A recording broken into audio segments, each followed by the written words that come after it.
Hey guys! இன்னைக்கு நாங்க எல்லாரும் எங்களுடைய சொந்த ஊருக்கு கிளம்புறோம். ஸோ காலையில என்னுடைய தைப்பூச விரதத்த வழக்கம் போல நல்லபடியா முடிச்சுட்டு, சஷ்விக்கு டிஃபன்லாம் ஊட்டி விட்டுட்டு, அவங்கள தூங்க வச்சுட்டு கொஞ்சம் பேக்கிங் ஒர்க்லாம் இருந்துச்சு. அதையும் முடிச்சுட்டு அவங்களுக்கு நெயில் பாலிஷ்லாம் வச்சு விட்டுருந்தேன். இதுக்கே லஞ்ச் டைம் வந்துருச்சு. அதுக்கப்புறமா அவங்களுக்கு லஞ்ச் ஊட்டி விட்டுட்டு, ஈவினிங் ஒரு 5:00 வரைக்கும் விளையாட விட்டுட்டேன்.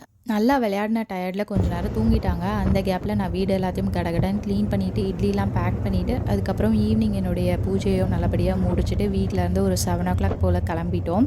8:30க்கு பஸ்ஸு, எங்களுக்கு 8:50க்கு தான் பஸ் வந்துச்சு. அதுக்கப்புறமா ஏறி உட்காந்து கொஞ்ச நேரம் விளையாடிட்டு, டின்னர் எல்லாத்தையும் சாப்பிட்டு முடிச்சுட்டு, அப்படியே கொஞ்சம் நேரத்தில் சஷ்வி தூங்கிட்டாங்க. காலையில் ஒரு 6:40க்கெலாம் ஊருக்கு ரீச் ஆகிட்டோம்.